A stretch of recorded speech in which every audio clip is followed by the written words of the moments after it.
Esta tecnología tiene un alcance global instantáneo. Que pase lo que pase, bueno o malo, puede pasar en un segundo, pero además de manera global. De todas las cosas que llevamos intentando solucionar durante décadas o milenias, se pueden ahora solucionar. Esa fórmula matemática, tú le das unos datos y le das un resultado, y luego esa fórmula matemática se autorregula para llegar al resultado a través de los datos. Uno de los problemas del free will es que para tú decidir tu vida y tus elecciones tienes que tener conocimiento de que la vida cambia todos los días y que ahora estamos en un momento crucial de la historia de la evolución humana donde la vida va a cambiar a una velocidad impresionante. Entonces lo mejor es una exclusiva, un lanzamiento que va a haber en breve, no tiene fecha todavía. Historias de Emprendimiento, un podcast de Diario de Lanzarote, con Pilar Esteban. Nuestra invitada de hoy nació en Lanzarote, cuando el futuro aún olía a vinilo y los ordenadores ocupaban habitaciones enteras. Todavía no existían los teléfonos inteligentes ni Internet, y la palabra biometría apenas se escuchaba en laboratorios secretos. Pero fue precisamente en esta isla volcánica en medio del Atlántico donde Elena Corchero comenzó a fraguarse para acabar dedicando su vida a hacer de la tecnología algo tangible, cercano y humano. Tecnóloga multidisciplinar de impacto social y sostenible, globalmente galardonada, Elena ha llevado su talento desde Lanzarote a Alemania, Londres, China y Nueva York. Su trayectoria abarca la investigación académica hasta el emprendimiento. Ha pasado por el MIT entre Boston y Dublín, Harvard y por la Universidad Imperial de Londres. Tiene su propia empresa de diseño y asesoría estratégica en adopción de tecnologías emergentes para compañías como Ericsson, Unilever, Diageo, la BBC o el Wall Street Journal. Pero más allá de sus logros, lo que define su historia es esa forma de entender la innovación como vía de impacto social. Elena diseña futuros posibles y convierte la tecnología en una aliada del bienestar, la igualdad y la sostenibilidad. Hoy, en Historias de Emprendimiento, conversamos con Elena Corchero. Bienvenida, Elena. Encantada, un placer estar aquí. Muchas gracias, Pilar. El placer es nuestro tenerte por aquí, porque a pesar de que eres de Lanzarote, pues un poco estás fuera de Lanzarote y no es fácil conseguir tenerte con nosotros. Exacto, pero todo un placer y sí, llevo fácilmente ya 25 años fuera, sí. Eres líder referente en futurismo. ¿Qué significa esto? Porque realmente no es fácil entender para las personas que no estamos un poco más metidas en este mundo, ¿no? Bueno, pues en realidad el futurismo es un poquito de, como si dijéramos, las bases de la ciencia ficción. Es tener imaginación sobre el futuro, pero a la misma vez tener datos e información para corroborar de los diferentes futuros posibles, cuáles son los más viables, por qué, o a cuáles son a los que deberíamos dirigirnos, por qué sí, por qué no. Entonces el futurismo en realidad es un poquito aplicar la ficción con ciencia. Más adelante hablaremos un poquito más de esto, pero me gustaría empezar por el principio. Por tus orígenes, ¿no? Porque tú naciste en Lanzarote. ¿Qué recuerdos tienes de esos primeros años en que decides dedicarte a esto de la tecnología, ¿no? ¿Cómo fue ese principio? Porque creo que tú además tenías una doble vocación entre diseñadora, artista, un poco más humanista y la parte más tecnológica. Cuéntanos esto. Pues sí, en realidad, y se lo digo mucho a gente más joven, en realidad nunca supe realmente que yo iba a acabar aquí.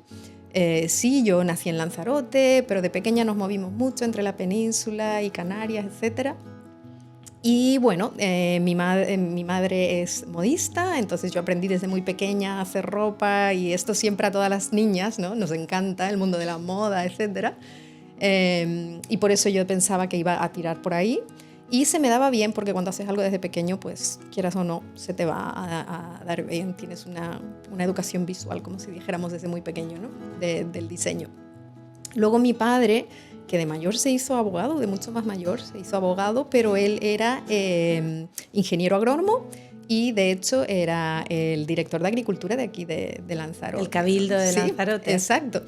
Y claro, pues entre los dos yo creo que salí con esta mezcla de artista, mitad ingeniera.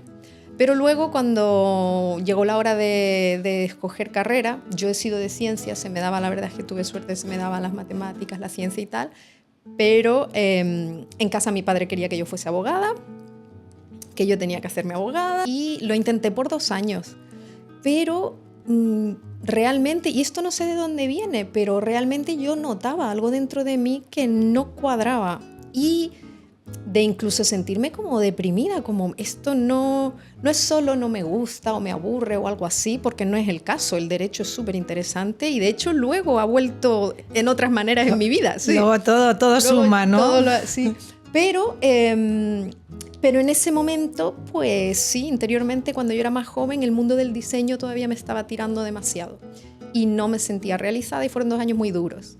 Ahí, bueno, a los 2 años decides tomar la decisión y estudias Bellas Artes, ¿no? Sí, que un poco sí es verdad, lo pienso y digo, guau, ¿de dónde vino eso? Y no lo sé, tuvo que ser difícil para la familia, seguro, de decir, bueno, lo sé, sobre todo para mi padre, de repente de decir, no quiero hacer derecho, vale, entonces ¿qué vas a hacer? Medicina, tal, no, arte. ¿Cómo? Es un poco fuerte, ¿no? Y bueno, porque yo tampoco lo tenía muy claro, pero como era lo que más me faltaba, pues yo tiré por lo que yo sentía que más me faltaba.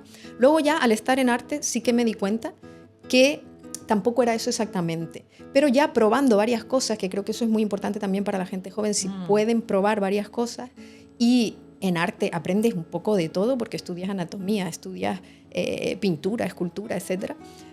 Y ya se empezaban a usar ordenadores también, todo el tema digital, fotografía, y entonces ahí fue cuando me empecé a dar cuenta que yo iba más por el área de diseño y sobre todo cosas tridimensionales. La escultura se me daba muy bien, pero luego pintar no te lo recomiendo. Entonces ahí ya me fui dando cuenta. Sí. ¿Es diseño industrial lo que decides entonces hacer antes o después de irte a Alemania? ¿O es por eso que te vas a Alemania? Exacto. La suerte que imagino todavía existe el Erasmus, la suerte de que puedes estar estudiando aquí, efectivamente, puedes estar estudiando aquí y hacer un intercambio. Eso, el que pueda hacerlo, que lo haga, porque es de muy poco riesgo y en mi carrera ahí fue donde empezó todo. Entonces yo tuve la oportunidad. Ahí saltó la chispa, ¿no? Ahí saltó la chispa, sí. Y donde empecé a darme cuenta, pues ahora sé por qué no era arte. Porque claro, me sentía un poco como muy perdida y tampoco, para la familia, pues tampoco es justo que yo diga, pues no voy a hacer deporte, voy a hacer esto, no, pues tampoco voy a hacer esto, no, pues, ¿sabes? Yo me sentía un poco perdida y tampoco quería volver a casa de esa manera. Y de hecho, yo ahora que miro hacia atrás pienso a veces que al haberme forzado a hacer derecho y sentirme tan desconectada, quizá he valorado más la oportunidad de hacer lo que yo quería. Sí. Y de pronto tú estás en Alemania y se produce esa chispa de la que estábamos hablando. Sí, que es como una de estas casualidades. Que consigue unir esas dos cosas que estaban ahí, inconexas aparentemente, ¿no? Pues sí, es que yo ya sabía hacer diseño industrial, pero el diseño industrial está muy enfocado al igual al exterior de un objeto, a la parte estética o ergonómica y menos a la funcionalidad. Entonces me faltaba, que yo quería hacer cosas donde yo entendiese cómo funcionan las cosas y me tiraba el mundo dual de me gusta la ingeniería, me gusta el arte, ¿no? Entonces estaba un día, de lo más inesperado, leyendo una revista del National Geographic. Me gustaba, eso sí, la curiosidad siempre la he tenido y la pasión por la ciencia y por la cultura, etc. Y el National Geographic tiene de todo. Estaba leyendo el National Geographic y había un artículo que se llamaba Dream Weavers, tejedores de sueños. Y nada, lo miré y al principio no le di más importancia, pero cuando empecé a ver el artículo era sobre tejidos inteligentes, que yo no había oído eso antes, y los tejidos inteligentes es sencillamente gente que se dedica a integrar tecnologías, nuevos materiales, sea electrónica, sea biología, lo que sea, en materiales flexibles, como tejidos. Y pues sí, ahí creo que fue el momento donde conseguí conectar que yo no tenía que elegir entre dedicarme a la moda o al diseño o a la ingeniería, sino que podía combinarlos. Y fue un momento que sí, que lo cambió todo, leyendo una revista. Era el momento incipiente seguramente, ¿no? En Sí. el que estaba empezando todo aquello. Sí, también. Enséñanos, por ejemplo, esa bufanda que tienes. Pues sí, esto sería un ejemplo de algo que saldría en un artículo como este. A ver dónde se pueda ver mejor o si lo quieres. Sí. Efectivamente, esto es sencillamente una bufanda de encaje. Muy bonita, por cierto, muy fina. Artesanal, pero te puede salvar la vida. No sé si sabrías por qué te puede salvar la vida. ¿Porque brilla? Es que yo me lo sé, es trampa. Es trampa. Es reflectante, efectivamente. Entonces me empecé a interesar en cómo tú puedes coger objetos cotidianos. Sobre todo empecé más con el tema de la moda, luego ya he hecho todo tipo de objetos, pero empecé más con lo que conocía. ¿Cómo puedes integrar muchísimas features, cualidades, en un objeto textil y la diferencia de poder añadir cualidades a objetos flexibles, a materiales flexibles o textiles en vez de materiales rígidos? Tiene tantísimas aplicaciones en la vida cotidiana, en arquitectura, en medicina incluso. Se utilizan muchos materiales inteligentes que pueden entrar en el cuerpo y adaptarse, y es que sí, los materiales flexibles son súper importantes. Tú te dedicas a los, a ver, ayúdame, wearables.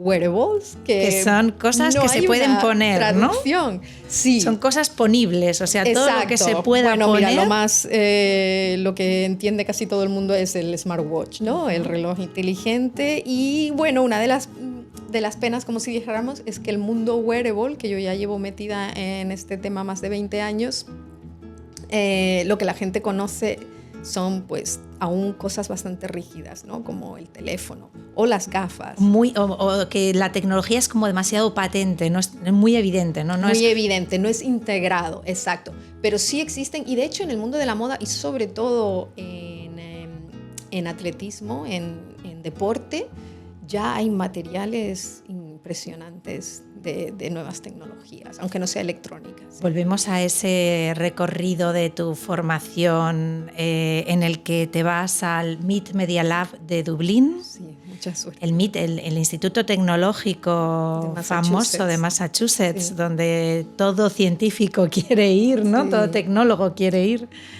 Entonces, bueno, ¿cómo fue este viaje a Dublín? ¿Por qué? ¿Qué es lo que aprendes allí? ¿Qué parte integra en tu formación? Sí, que la suerte mía fue que en esa época, ya te estoy hablando 2003 aproximadamente, el Media Lab decide abrir por primera vez su base en Europa. Querían expandirse a Europa y consiguieron abrirlo en Dublín. Entonces yo, cuando me enteré, yo estaba suscrita a las newsletters. Yo me suscribí a las newsletters del Media Lab y me recibía las newsletters, y de repente, ven a Dublín al día de puertas abiertas. Digo, ¿cómo? Y me cogí, yo creo que un Ryanair de estos. Y allá que te fuiste. Y yo me fui, y yo ahora lo pienso. Lo que son las cosas. Yo ahora lo pienso y digo, buah, yo al igual ahora no lo habría hecho, pero la ignorancia joven es una maravilla. Esto de decir, la ignorancia sana, de decir, ay, pues yo me voy a Dublín y ese ímpetu, esa ilusión también que se tiene cuando eres joven, ¿no? Porque yo ya había estado investigando y tal y cual, y porque todo el mundo te dice, el MIT, mira, no, lo siento, no. Dijiste, ¿tú cómo que no? Allá voy. No, pues yo tampoco lo pensaba, pero quería conocerlos, quería ver qué eran esos güeros, quería conocerlos, ¿no? Y pues me fui súper ilusionada y tal y cual, y entonces fue allí hablando con ellos y explicándole mi visión y tal, pues sí que al igual Te explico brevemente. Mi visión era, yo creía mucho en los wearables, pero yo les dije, y yo a veces digo, tía, ¿cómo te atreviste a decirle esto? Pero claro, que te digo que cuando eres joven no piensas demasiado. Les dije, mira, el mundo wearable, muy bien, muy tal, pero yo en realidad lo veo como una industria transitoria entre el ser humano y el cyborg, ¿no? Así como muy futurista yo, ¿no? Como que en el futuro en realidad, poco a poco, pues cada vez nos iremos integrando más con la máquina, más implantes, tal y cual, no sé, la cirugía estética ya existe, pues qué falta, si haces las cosas por estética no las vas a hacer por funcionalidad. Claro. Ya los médicos, la barrera de irrumpir el cuerpo humano ya está hecha y ya está perfeccionada, o sea, esa barrera ya se ha pasado y se ha perfeccionado, entonces solo falta que la tecnología esté preparada. Y ya hay ahora muchos implantes, sí. Pero claro, en aquel año no había tanto. Me da igual. Y te cogieron. Sí, hombre, luego es verdad, un proceso duro fue un proceso duro porque te entrevistan diferentes equipos para asegurarse que no hay ni favoritismo ni nada. ¿Por qué decides emprender en lugar de irte a trabajar a una gran multinacional, a una empresa? Sí. ¿Qué es lo que te lleva? Pues mira, yo creo que un poco como me ha ido pasando todo, que me pasa esto y yo voy con creo que ahora lo llaman el flow, yo me dejo ir, yo digo que sí a todo, experimento y no, a ver, tú te preparas para encontrar un trabajo, yo me preparé para encontrar un trabajo, yo quería trabajar pues en un laboratorio de tecnología o de algo así, pero resultó que uno de mis proyectos fue cuando en ese momento que yo ya tenía diseño industrial, yo aprendí electrónica con ellos en el MIT. Yo era la diseñadora porque yo sabía construir ropa perfectamente, entendía de los materiales y tal, ellos no tenían a nadie que les hiciese la parte de diseño, etc. Y aprendí electrónica y más programación con ellos. Y cuando aprendí electrónica fue increíble porque de repente puedes diseñar algo que cobra vida. No sé, que lo puedes programar, que se ilumina. Como por ejemplo el abanico. ¿Sería un buen ejemplo que podemos ver? Puedo mostrarlo. Es un proyecto que hice más tarde, pero sí, lo voy a mostrar. Integra diseño porque es precioso. Yo no sé si se puede apreciar. Es una blonda bordada con colores.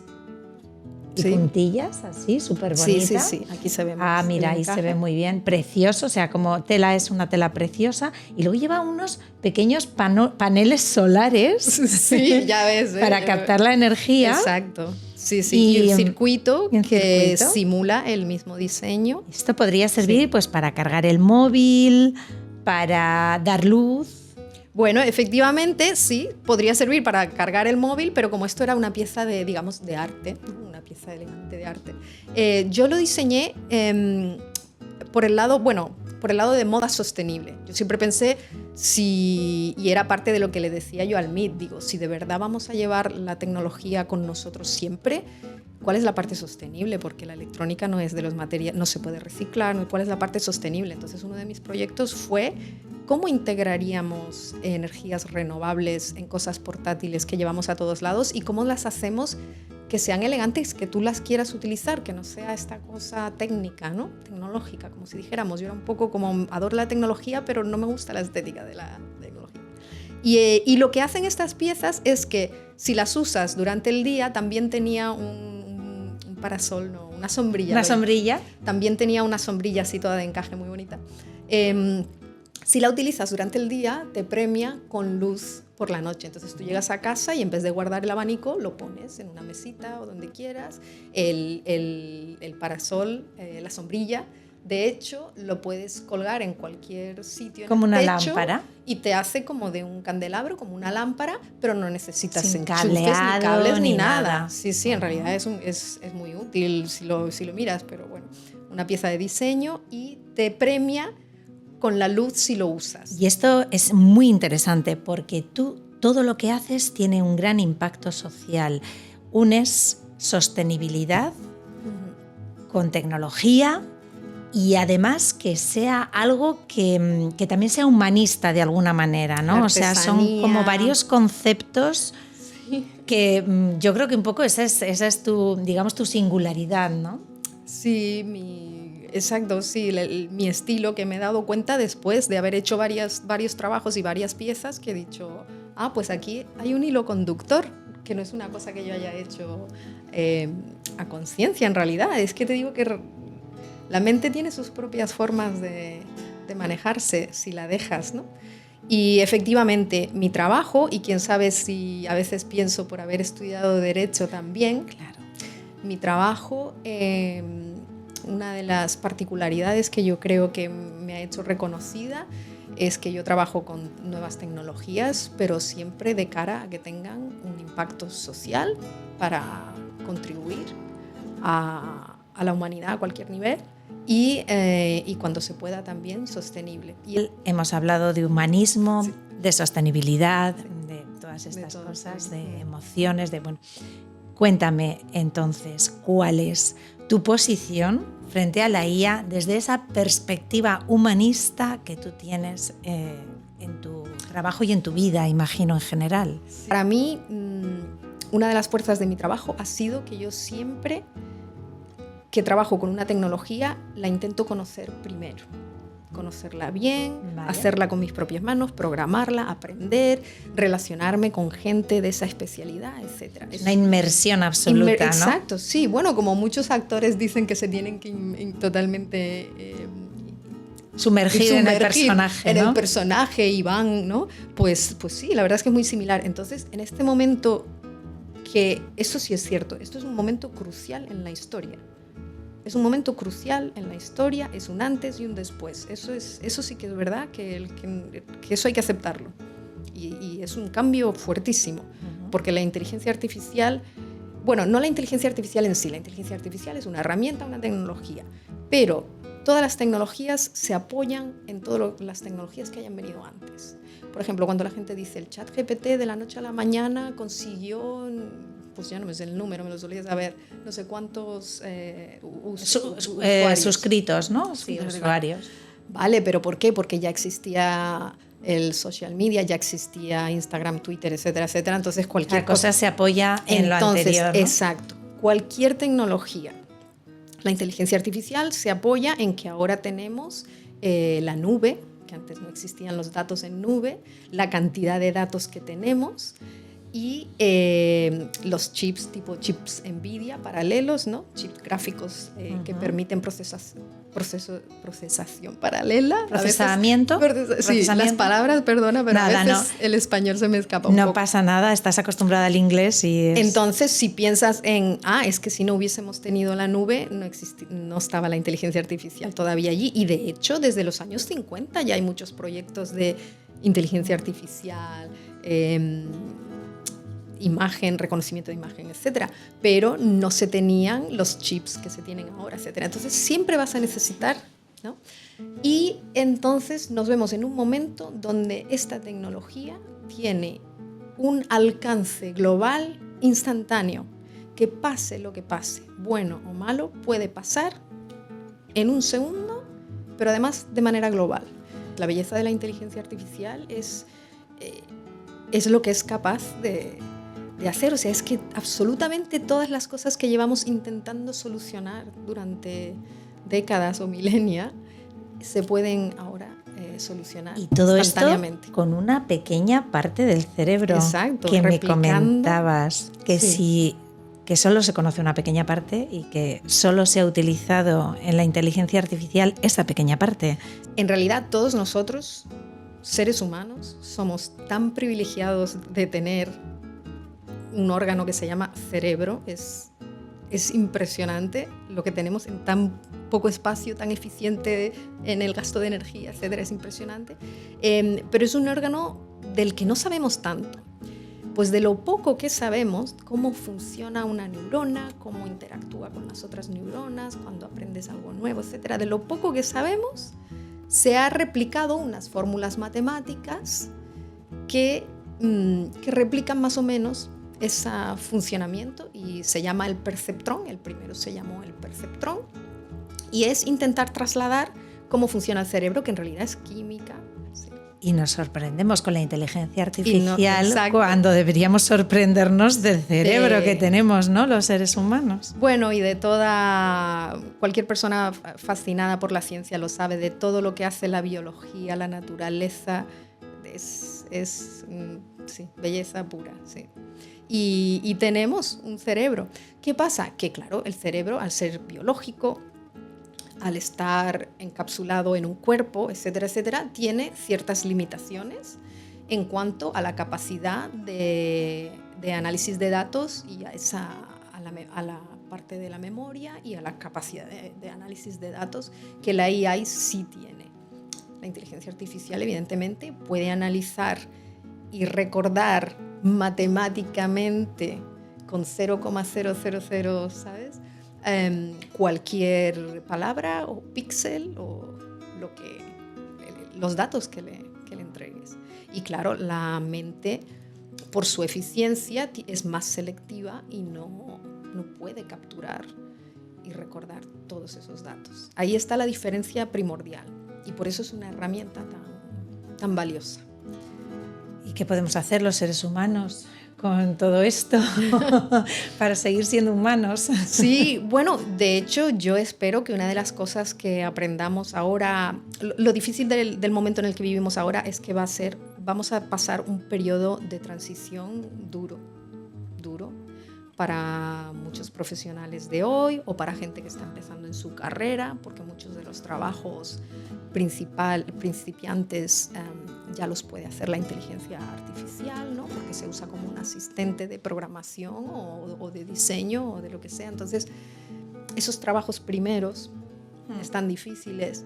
Otros trabajos profesionales de collar blanco que se llaman, lo van a pasar también difícil, desde el derecho, por ejemplo, que a veces lo pienso, digo, anda, si yo me hubiese dedicado al derecho, ahora estaría en una situación difícil. Sí, incluso el periodismo. Bueno, el periodismo ha tenido, pero eso sí creo que se va a recuperar porque vivimos en tal mundo sintético que tiene que haber una curación, ¿se llama? Sí, tiene que haber un control, una mediación de alguien que sea una mediación, sí, que rigurosa. Tiene que haber cierto rigor. Porque además tú tienes estudios en ética. Sí, eso es lo que hice en Harvard, que también lo he hecho ya después, en mitad, después de mi profesión en mitad. Pues fue antes de salir el ChatGPT, pero yo ya iba viendo que la tecnología nos estaba llevando, bueno, porque todo lo que estaba pasando con Facebook, Instagram, con niños, ya se veía que la tecnología nos estaba haciendo perdernos a nosotros. Cuando nos puede unir tanto y darnos tanto, el ser humano al final siempre hay una manera de malutilizar, no sé cómo se dice. Sí, de utilizar mal, sí. Sí, una tecnología tan maravilloso como el principio del Facebook y del social media que nos permitía conectar, pues todo eso se ha perdido. Entonces sí, me metí en estudios de ética, de la ética y política de las nuevas tecnologías y la inteligencia artificial en Harvard, y era un curso como si dijéramos de prueba, un pilot. Donde tenían ¿Curso piloto? Sí, un curso piloto donde tenían a gente de derecho, de filosofía y de tecnología. Una vez más, el lado se necesita todo, sí. ¿no? O sea, es una de las... no solo ciencia, se necesita también la parte humanista, ¿no? Sí, y fue quizá una de las cosas más bonitas de ese curso es que empiezas estudiando los filósofos clásicos, cosas que yo estudié en el instituto. Sócrates, Platón, sí, Aristóteles. Platón, sobre todo Platón, sí. Y es que la esencia humana es la esencia humana. O sea, el derecho, sobre todo estudias el derecho del free will, que es el derecho a elegir por ti mismo, aunque tus elecciones sean erróneas o malas para ti. Y cómo la inteligencia artificial interfiere en que tú no puedas tener el derecho a actuar por ti mismo. Por ejemplo, cuando te pasas horas en Instagram, eso está programado para manipularte. no estás obrando por ti mismo, aunque te crees que estás obrando por ti mismo, las fotos que eliges poner, etcétera, etcétera. ¿Sabes? No es una cosa, no es tan no estás libre, siendo libre en no ese estás momento. siendo libre. Aunque lo creas. Aunque lo creas. Entonces, eso por una parte. Bueno, es un curso entero, pero para decirte otras cosas más de la inteligencia artificial, es que los algoritmos en sí, que los estoy estudiando ahora también, los algoritmos en sí, de la manera en que funcionan, que es casi que un misterio matemático increíble, de la manera en que se propagan para dar el resultado